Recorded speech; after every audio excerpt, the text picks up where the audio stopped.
Hello दोस्तों, कैसे हो आप सभी। स्वागत है आपका आपके अपने YouTube channel Pawan Singh lectures में। और इस वीडियो में आज का हमारा टॉपिक रहने वाला है उत्तराखंड वीडियो बीपीडीओ एग्जाम, जो आपका सितंबर माह में होने वाला है। उसी से related top most standard MCQ हम इस वीडियो में डिस्कस करेंगे।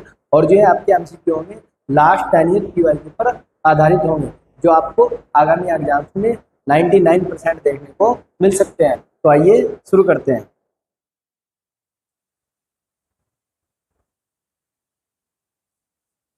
यहाँ पे आपको देगा सूची 1 को सूची 2 से सुमेलित कीजिए तथा सूचियों के नीचे दिए गए कूट से संयुक्त का चयन कीजिए।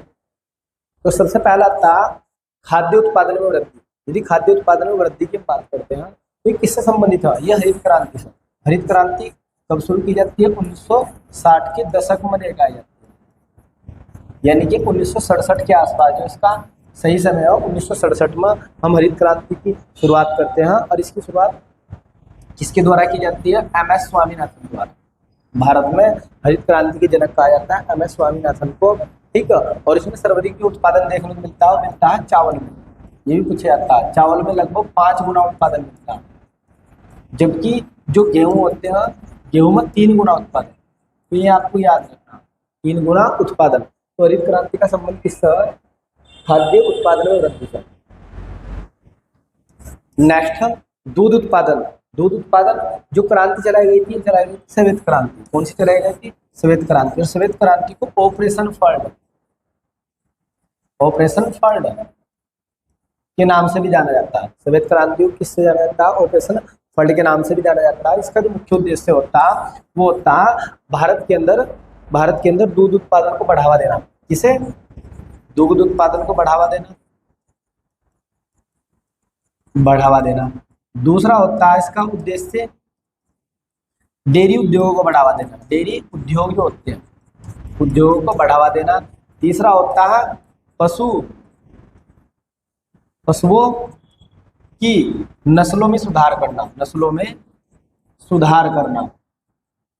और चौथा होता है पशु पालकों को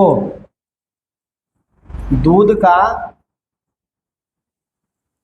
उचित मूल्य प्रदान करना। तो ये होता है ऑपरेशन फ्लड का। दूध उत्पादन को बढ़ावा देना, डेयरी उद्योग को बढ़ावा देना, पशुओं की नस्लों में सुधार करना, और पशु जो पालक होते हैं ना, दूध का सही उचित मूल्य प्राप्त हो सके, ये होता है। और ये चलती है, जो हरित क्रांति की शुरुआत होती है वो करते हैं डॉक्टर वर्गीज कुरियन।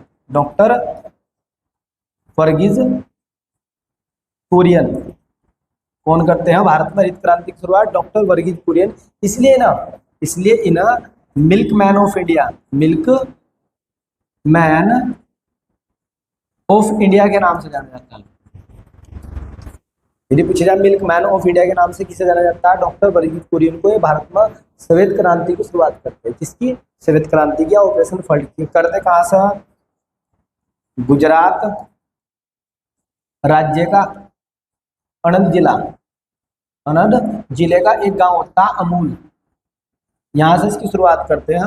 और भारत में अमूल की शुरुआत की, जो आप लोगों ने पढ़ा होगा या सुना होगा, अमूल दूध पीता है इंडिया। जो अमूल है इसकी शुरुआत भी डॉक्टर वर्गीज कुरियन ही करते हैं। आज अमूल का मट्ठा, अमूल की दही, अमूल का ही दूध, सारी चीजें प्रसिद्ध है। तो ये जो शुरुआत करते हैं डॉक्टर वर्गीज कुरियन करते हैं। श्वेत क्रांति के तहत इसकी शुरुआत की जाती है। तो ये हो जाएगा श्वेत क्रांति।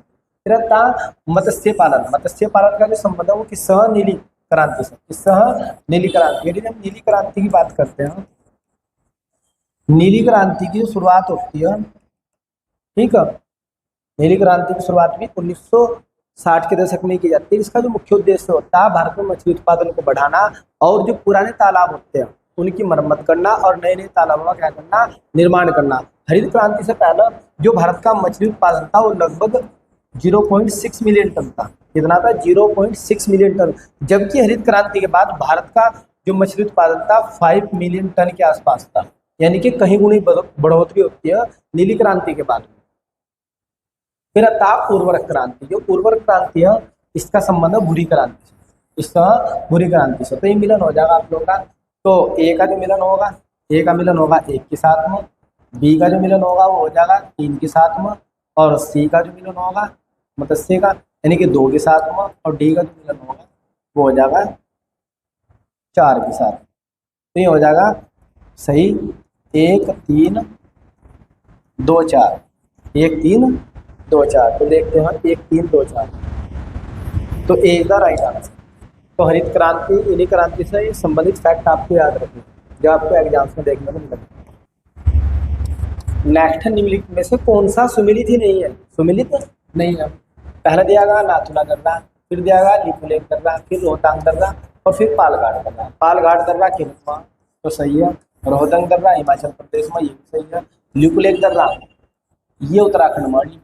तो पहला नहीं है सुमिलित, क्योंकि जो नाथुला दर्रा है ये सिक्किम में स्थित है। कहाँ पे है? सिक्किम में, आंध्र प्रदेश में नहीं है। तो हमारा हो जाएगा A is the right answer. Next है, निम्नलिखित में से कौन भारत के प्राकृतिक बंदरगाह, प्राकृतिक बंदरगाह में होते जिनका निर्माण प्राकृतिक रूप से होता है। फिर होते कृत्रिम बंदरगाह, कृत्रिम बंदरगाह में होते जिनका निर्माण मानव द्वारा किया जाता है, मनुष्य द्वारा बनाए जाते हैं बंदरगाह, पोर्ट्स। तो यदि हम बात करते हैं तो जो कोचीन बंदरगाह है ये प्राकृतिक बंदरगाह, और विशाखापट्टनम ये भी प्राकृतिक बंदरगाह, जबकि चेन्नई और तूतीकोरन ये दोनों ही कृत्रिम बंदरगाह। तो आपका हो जाएगा 2 और 4 सही है, 2 और 4 सही है, यानी कि D is the right answer. Next, सूची 1 को सूची 2 से सम्मिलित कीजिए तथा सूचियों के नीचे दिए गए कूट से सही उत्तर का चयन कीजिए। एक तरफ दिया गया उद्योग और दूसरी तरफ दिया गया इनका स्थान, ठीक है ना। तो देखते हैं, सबसे पहला आता है कागज उद्योग। जो कागज उद्योग है ये कहाँ से है? टीटागढ़ में। तो इसका स्थान तो ए का जो मिलन होगा 3 के साथ में। फिर आता है सीमेंट उद्योग। जो सीमेंट उद्योग है ये लखेरी में, तो बी का हो जाएगा 4 के साथ में। फिर लोहार इस्पात उद्योग ये हो जाएगा भिलाई,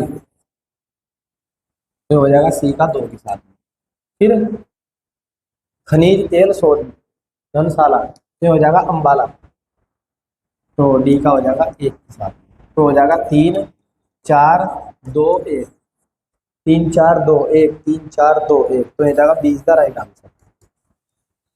नेक्स्ट क्वेश्चन है, औरंगजेब के शासनकाल की निम्नलिखित घटनाओं पर विचार कीजिए और उनको काल क्रम अनुसार व्यवस्थित कीजिए।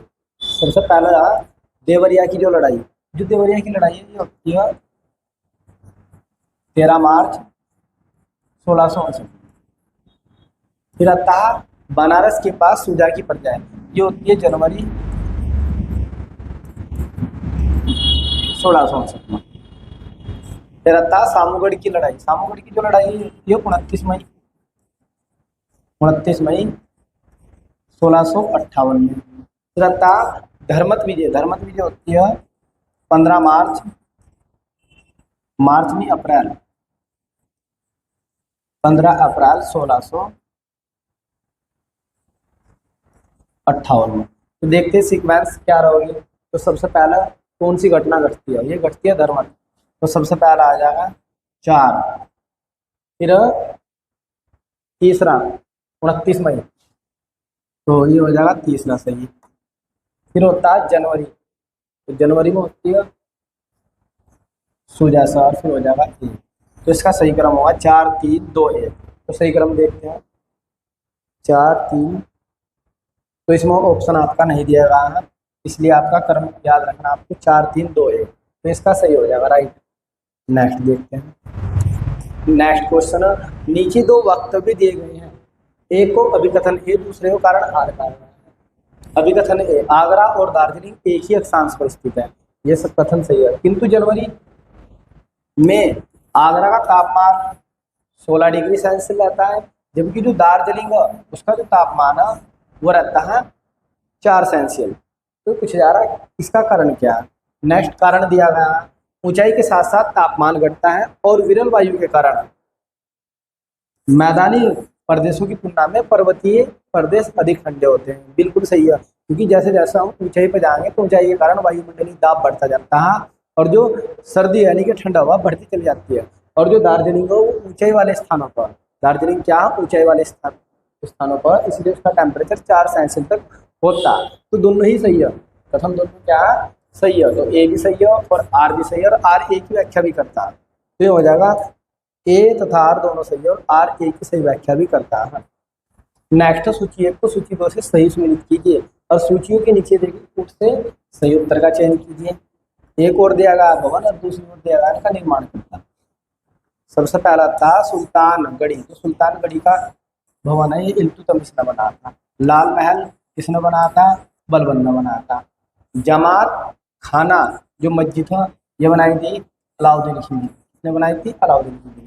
जबकि जो अढ़ाई दिन का झोपड़ा है किसने बनाया था? कुतुबुद्दीन ऐबक ने। तो ये हो जाएगा आप लोगों का ए का जो मिलन होगा वो 3 के साथ हो जाएगा, बी का जो मिलन होगा वो 4 के साथ हो जाएगा, और सी का जो मिलन होगा वो 1 के साथ हो जाएगा, डी का जो मिलन होगा 2 के साथ। तो 3 4 1 2, 3 4 1 2, तो A is the right answer. Next, नीचे 2 वक्तव्य दिए गए हैं। एक को अभिकथन ए तथा दूसरे को कारण आर कहा गया है। अभिकथन ए, 73वां संविधान संशोधन भारत के स्थानीय शासन के इतिहास में एक आधार स्तंभ के रूप में माना जाता है। तो बिल्कुल कथन सही है, क्योंकि जो 73वां संविधान संशोधन होता है 1992 में भारतीय संविधान में 11वीं अनुसूची को जोड़ा जाता है, और 11वीं अनुसूची का संबंध पंचायती राज व्यवस्था से। इस पंचायती राज व्यवस्था से इसका संबंध, और इसे 1993 में लागू कर दिया जाता है। फिर 73वां संविधान संशोधन ने पंचायतों को अति अपेक्षित संवैधानिक दर्जा दिया है। तो ये भी सही हो जाएगा। तो यहाँ क्या देंगे, ए तथा आर दोनों सही है और आर ए की व्याख्या करता है। तो ए तथा आर दोनों सही है और आर ए की व्याख्या भी करता है। नेक्स्ट, उत्तर प्रदेश में एक जनपद एक उत्पाद योजना के आधार पर निम्नलिखित युग्मों में से कौन सा एक सही सुमेलित है? तो पहला दिया गया आप लोग को अमेठी। तो अमेठी जो ये मूंज के उत्पादन के लिए जाना जाता है, बिल्कुल सही है। बागपत, बागपत दिया गया लकड़ी के खिलौने के लिए। तो लकड़ी के खिलौने के लिए ये गलत हो जाएगा, क्योंकि जो बागपत है ये सजावटी सामान बनाने के लिए प्रसिद्ध है। कैसे? सजावटी सामान बनाने के लिए प्रसिद्ध है, ठीक है ना। गौतम बुद्ध नगर ये रेडीमेड कपड़ों के लिए प्रसिद्ध है, और आगरा यह चर्म उत्पादन के लिए प्रसिद्ध है। तो ये सारे सही हो जाएंगे। ये जो बागपत है ये सिर्फ सजावटी सामान बनाने के लिए क्या प्रसिद्ध है? लकड़ी के खिलौने के लिए। नेक्स्ट है मुंबई हाईवे किससे संबंधित है? तो ये हो जाएगा पेट्रोलियम से। इससे हो जाएगा पेट्रोलियम से। नेक्स्ट क्वेश्चन है, उत्तर प्रदेश के निम्नलिखित नगरों पर विचार कीजिए तथा जनसंख्या के आधार पर उन्हें अवरोही क्रम में व्यवस्थित कीजिए। अवरोही क्रम, तो जनसंख्या के आधार पर कानपुर बड़ा, फिर कानपुर के बाद लखनऊ, यानी कि 4। लखनऊ के बाद हो जाएगा गाजियाबाद, गाजियाबाद के बाद हो जाएगा आगरा। तो क्रम हो जाएगा 2 4 1 3, 2 4 1 3। तो D is the right answer. Next, नीचे 2 वक्तव्य दिए गए हैं। एक को विकथन ए तथा दूसरे को कारण आर कहा। भूमध्य सागरीय जलवायु के क्षेत्रों में वर्षा शीत ऋतु में होती है। तो ये बिल्कुल कथन सही हो जाएगा, कारण आर। गर्मियों में ये क्षेत्र शुष्क स्थलीय हवाओं के प्रभाव में रहते हैं, क्योंकि गर्मी होती है तो यहाँ पे बहुत ही ज्यादा अत्यधिक गर्मी होती है, यहाँ पे शुष्क हवाएं चलती है। तो ये भी कथन सही हो जाएगा। तो हम कह सकते हैं कि ए तथा आर दोनों सही है और आर ए की व्याख्या भी करता है। नेक्स्ट है, निम्नलिखित घटनाओं पर विचार कीजिए तथा उनको कालक्रम अनुसार व्यवस्थित कीजिए। पहला, गदर पार्टी की स्थापना 1913। फिर चिटगांव शास्त्रागार छापा 1930। फिर बर्लिन में इंडियन इंडिपेंडेंट कमेटी की स्थापना 1914। फिर केंद्रीय असेंबली बम कांड 1929। तो सही क्रम हो जाएगा, सबसे पहला 1 हो जाएगा, ये होता है, फिर 3 आ जाएगा, फिर 3 के बाद तो हो जाएगा 1 3 4 2। तो A is the right answer. Next है, भारत में कृषि क्षेत्र में छोटे फार्मों में सब्सिडी के संदर्भ में निम्नलिखित कथनों पर विचार कीजिए। सबसे पहले दिया गया भारत में इनपुट सब्सिडी जैसे कि उर्वरक पर दिए जाने वाली अप्रत्यक्ष फार्म सब्सिडी के अंतर्गत आती है। ये कथन गलत हो जाएगा, क्योंकि जो ये सब्सिडी है ये अप्रत्यक्ष फार्म के अंदर नहीं, प्रत्यक्ष फार्म के अंतर्गत आती है। यहाँ के प्रत्यक्ष फार्म सब्सिडी के अंतर्गत आती है। तो ये कथन इसलिए गलत हो जाएगा। दूसरा है, किसानों को बिजली एवं सिंचाई पर दी जाने वाली कटौतियां प्रत्यक्ष फार्म सब्सिडी के अंतर्गत आती है। ये कथन सही है, प्रत्यक्ष के अंदर बोलेगा। दूसरा है, विश्व व्यापार संगठन WTO कृषि संबंधित प्रावधान प्रत्यक्ष फार्म, यहाँ बोले जा रहा है प्रत्यक्ष फार्म सब्सिडी की अनुमति देता है, परंतु अप्रत्यक्ष सब्सिडी पर रोक लगाता है। बिल्कुल कथन सही है, 100% सही है। प्रत्यक्ष की तो अनुमति देता है, अप्रत्यक्ष पे रोक लगा देता है। नेक्स्ट, भारत सरकार द्वारा दी जाने वाली सभी सब्सिडियां अप्रत्यक्ष श्रेणी में आती है। ये बात गलत है, क्योंकि जो भारत सरकार सब्सिडी देती है वो दोनों श्रेणी में आती है, प्रत्यक्ष सब्सिडी में भी और अप्रत्यक्ष में भी। जैसे यहाँ बोल देगा अप्रत्यक्ष श्रेणी में आती है, तो आंसर हो जाएगा प्रत्यक्ष और अप्रत्यक्ष में, इसलिए गलत हो जाएगा। क्या हो जाएगा? गलत हो जाएगा। तो इसके नीचे दिए गए कोड की सहायता से सही उत्तर का चयन करना, सही सही बताने। तो सही में कथन एक सही है, और सही में कथन दो सही है, और तीन सही है। 2 और 3 सही हो जाएंगे, तो ये हो जाएगा डी द राइट आंसर।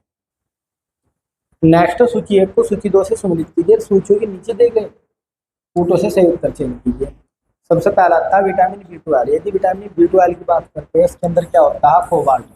क्या पाया जाता है? कोबाल्ट। यानी कि ए का जो मिलन है 2 के साथ होना चाहिए, ए का मिलन 2 के साथ, तो यहाँ तो 2-3 के साथ होगा। हीमोग्लोबिन, हीमोग्लोबिन यानी कि रक्त, हीमोग्लोबिन में क्या पाया जाता है? लोहा, तो बी का मिलन किसके साथ हो जाएगा? 4 के साथ में। क्लोरोफिल, क्लोरोफिल में क्या पाया जाता है? क्लोरोफिल में पाया जाता है मैग्नीशियम, तो सी का मिलन हो जाएगा 1 के साथ में। फिर आता है पीतल, पीतल, पीतल में क्या पाया जाता है? तांबा, तांबा और जिंक मिलता है, तो डी का मिलन हो जाएगा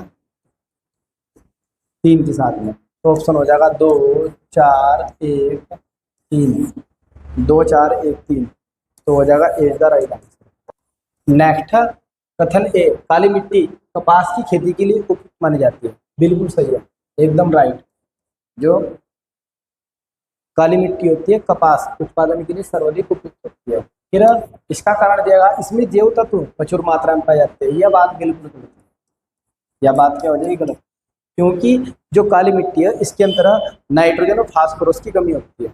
नाइट्रोजन की और फास्फोरस की क्या होती है? कमी होती है, इसलिए कथन गलत हो जाएगा। तो हो जाएगा कथन ए सही है, कथन ए सही है, लेकिन आर गलत है, तो सीधा राइट आंसर। नेक्स्ट, उस चंद राजा का नाम बताइए जिसने खसिया टोला टांडा में आलमनगर नामक राजधानी बनाई थी। आलमनगर का मतलब अल्मोड़ा, अल्मोड़ा राजधानी किसने बनाई थी? बालो कल्याण चंद ने। और कब बनाई थी? 1563, तो याद रखना। नेक्स्ट, श्रीनगर में अपनी राजधानी किसने बनाई थी? श्रीनगर में अपनी राजधानी किसने बनाई थी? तो ये बनाई थी अजयपाल ने। किसने बनाई थी? अजयपाल। नेक्स्ट, उस नदी का नाम बताइए जिसको अपनी सीमा बनाने के लिए गढ़वाल और कुमाऊं, गढ़वाल और कुमाऊं, और कुमाऊं के राजा युद्धरत रहते थे। नहीं, गढ़वाल और कुमाऊं के राजा आपस में लड़ते रहते थे अपनी सीमा बनाने के लिए। ये हो जाएगी पश्चिमी रामगंगा। कौन सी थी? पश्चिमी रामगंगा, तो सीधा राइट आंसर। नेक्स्ट, निम्नलिखित में से उत्तराखंड से संबंधित नहीं है। उत्तराखंड से कौन सी जनजाति संबंधित नहीं है? तो उत्तराखंड से सांथरा जनजाति संबंधित नहीं है। नेक्स्ट, उत्तराखंड क्रांति दल की स्थापना की गई थी। तो उत्तराखंड क्रांति दल की स्थापना की गई थी 1979 में, और इसके पहले अध्यक्ष बनाए गए थे देवीदत्त पंत को। निम्नलिखित में से कौन सा स्थल उत्तराखंड में स्थित नहीं है? तो लाखा मंडल, जोनसारा, खला मंडल, हीरापुर, ये सारे यहाँ ये नहीं होने का आप लोगों का। मोतीपुर और मंडावर, तो is the right answer. Next, भारतीय संविधान के निम्नलिखित अनुच्छेदों में से कौन सा संसद तथा राज्य विधान पालिकाओं की विधायिका पर सत्ता पर नियंत्रण लगाता है? तो हो जाएगा अनुच्छेद 13। अनुच्छेद 13 कहता है जो सुप्रीम कोर्ट है, जो सुप्रीम कोर्ट है, अब जो आपके पास में हाई कोर्ट है, ये ना न्यायिका पुनर्विलोकन की शक्ति प्रदान करता है, इनकी न्यायिक समीक्षा देता है। ठीक है, और यदि कोई भी कानून मौलिक अधिकारों का उल्लंघन करता है, राज्य सरकार या केंद्र सरकार कोई भी ऐसा कानून पारित करती है जो मौलिक अधिकारों का उल्लंघन करती है, तो ये से क्या कर देता है? अमान्य कर देता है। तो ये हो जाएगा आप लोगों का अनुच्छेद 13। नेक्स्ट है, जब राष्ट्रपति एक विधेयक को अनुच्छेद 111 के अंतर्गत पुनर्विचार हेतु वापस करते हैं, तब वे निम्नलिखित में से किस निषेध अधिकार का प्रयोग करते हैं? तो वे करते हैं निलंबित निषेधाधिकार, तो सीधा राइट आंसर। नेक्स्ट है, निम्नलिखित में से कौन सा कथन सही नहीं है? पहला है, भारत का राष्ट्रपति राज्यसभा को विघटित कर सकता है। नेक्स्ट है, धन विधायक केवल लोकसभा में प्रस्तुत की जाती है, कथन सही है। मंत्रिपरिषद लोकसभा के लिए उत्तरदायी होता है, ये भी सही है। राज्यसभा राज्यपाल को राष्ट्रपति हटा सकता है, ये भी सही है। तो ये पहला हो जाएगा। पहला सही नहीं है, यहाँ पे बोलेगा भारत का राष्ट्रपति राज्यसभा को विघटित कर सकता है, गलत बात है, क्योंकि जो राज्यसभा वो एक स्थायी सदन है। राज्यसभा क्या स्थायी सदन है और इसे विघटित नहीं किया जा सकता। लोकसभा को भंग किया जा सकता पर राज्यसभा को भंग नहीं किया जा सकता किसी के भी द्वारा। तो ये हो जाएगा, ये गलत है आप लोग। नेक्स्ट, उत्तराखंड में अशोक का शिलालेख स्थित है। तो अशोक का शिलालेख कहाँ से मिला था? उत्तराखंड में मिला था, देहरादून कालसी से। नेक्स्ट, निम्नलिखित में से कौन सा सुमिलित ही नहीं है? सुमिलित नहीं है तो उच्च न्यायालय, नैनीताल में, फूलों की घाटी चमोली में, और CBRI ये कहाँ? रुड़की में। तो ये सही है। जबकि जो भैरव घाटी है ये उत्तरकाशी में। कहाँ पे आए? उत्तरकाशी। तो ये सही सुमेलित नहीं है। वो भैरव घाटी कहाँ से है? उत्तरकाशी में। तो D is the right answer, ये सही सुमेलित नहीं है।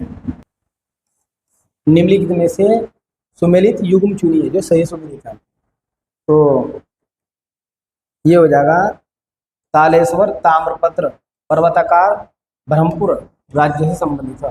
तो ये बिल्कुल सही हो जाएगा, ये सही सुमेलित। नेक्स्ट, सूची 1 को सूची 2 से सम्मिलित कीजिए और नीचे दिए गए कोड से सही उत्तर का चयन कीजिए। एक और परियोजना दी गई और एक और दी गई। कहाँ पे है परियोजना? इसमें तो सबसे पहला था उकई। क्या था? उकई बांध परियोजना। तो ये कहाँ पे स्थित है? ये स्थित है गुजरात। कहाँ से स्थित है? गुजरात में स्थित है। फिर आ जाएगा पेंच। यदि पेंच की बात करते हैं तो पेंच सभी को पता है, मध्य प्रदेश में। कहाँ पे है? मध्य प्रदेश में। फिर आ जाएगा ढोबाल। तो ढोबाल कहाँ पे है? यह महाराष्ट्र में। कहाँ पे है? महाराष्ट्र। फिर आता है पन्नू, ये हो जाएगी झारखंड। तो सही सम्मिलित हो जाएगा, ये हो जाएगा A का किसका मिलाना? 200 और B का किसका मिलाना? 100 और C का किसका मिलाना? 400 और D का किसका मिलाना? 300। तो ऑप्शन हो जाएगा 2 1 4 3, 2 1 4 3। तो हो जाएगा B the right answer. Next, JNNURM का अर्थ है। तो यहाँ Jawaharlal Nehru national urban renewal mission. तो ये हो जाएगा A is the right. Next, राष्ट्रीय आय का अंगणक कौन तैयार करता है? तो ये करता है केंद्रीय सांख्यिकी संगठन। केंद्रीय सांख्यिकी संगठन जिसे बोलते हैं हम CSO। यदि हम CSO की बात करते हैं, इसकी स्थापना 2 मई 1951 में की गई। कब की गई? 2 मई 1951। नेक्स्ट, कैपिटल मार्केट का अर्थ है। तो कैपिटल मार्केट का अर्थ हो जाएगा सिक्योरिटी मार्केट। तो D is the right answer. Next, विश्व में प्रथम महिला प्रधानमंत्री बनी थी। तो ये बनी थी श्रीलंका की। तो C is the right answer. Next, Rajasthan में कौन सा वार्षिक मेला ऊँटों के व्यापार के लिए प्रसिद्ध है? तो राजस्थान में ऊँटों के व्यापार होता है पुष्कर मेले में। तो B is the right answer. यह एक मार्ग क्या है? ब्रांड का नेम, एक मार्केटिंग अनुसंधान या agriculture marketing for agro product. तो ये हो जाएगा see the right answer. Next question है, श्री सिद्धपीठ मंदिर सिद्धबली कहाँ पर स्थित है? सिद्धबली मंदिर कोटद्वार पौड़ी में। कोटद्वार पौड़ी में स्थित है। नेक्स्ट, कटार मल सूर्य मंदिर कहाँ पर स्थित है? तो ये हो जाएगा अल्मोड़ा में स्थित। कहाँ पर है? अल्मोड़ा में। नेक्स्ट, टर्म डायमंड खेल से संबंधित है। तो ये हो जाएगा, ये किससे संबंधित है? यह बेसबॉल से। किसका? बेसबॉल। नेक्स्ट, रग्बी फुटबॉल में प्रत्येक साइड कितने कितने खिलाड़ी होते हैं? तो प्रत्येक साइड में इसके होते हैं 15 खिलाड़ी रग्बी में। तो C is the right answer. Durand रेखा सीमा अलग करता है। तो ये करता है भारत और अफगानिस्तान को। भारत और अफगानिस्तान को। तो इज द राइट आंसर। भारतीय संघ में विलय 1929 में क्या हुआ था? तो टिहरी रियासत का विलय होता है। किसका होता है? टिहरी रियासत का विलय होता है भारतीय संघ।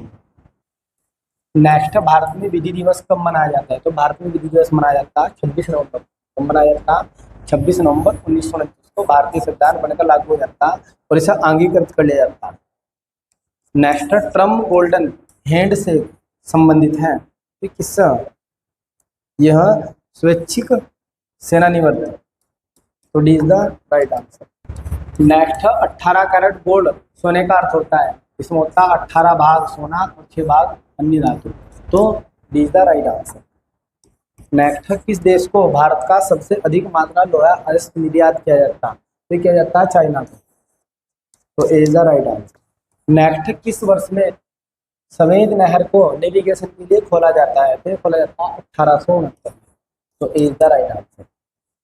एक समुद्री मील कितने किलोमीटर के बराबर होता है? तो ये होता है 1.852, तो B is the right answer. Next, नीचे दिए गए किस राज्य में सूर्य मंदिर स्थित है? तो सूर्य मंदिर है उड़ीसा में, कोणार्क का सूर्य मंदिर, तो C is the right answer. Next, भारतीय संविधान सभा ने जन गण मन अधिनायक जय हो राष्ट्रगान को अंगीकृत किया था? तो ये किया था 24 जनवरी 1950, 24 जनवरी 1950, तो D is the right answer. Next question है, निम्नलिखित पर्वत श्रृंखलाओं में से कौन सी हिमालय पर्वत श्रृंखला में अवस्थित है? तो आता चोपो, तो ये विश्व की सबसे ऊंची चोटी है, छठी सबसे ऊंची चोटी विश्व की, और ये हिमालय का हिस्सा। फिर आता है लाहौल से, ये विश्व की चौथी सबसे ऊंची चोटी है, हिमालय का हिस्सा, तो दोनों हिमालय का हिस्सा। फिर आता है अन्नामलाई, अन्नामलाई की बात करते हैं तो दक्षिण भारत की सबसे ऊंची चोटी है, दक्षिण भारत की सबसे ऊंची चोटी, तो ये हिमालय का हिस्सा नहीं है। और सिरुमाली, ये भी दक्षिण भारत की चोटी है, तो ये दोनों हिमालय का हिस्सा नहीं है, तो 1 और 2 सही हो जाएगा, तो B is the right answer, 1 और 2 सही है।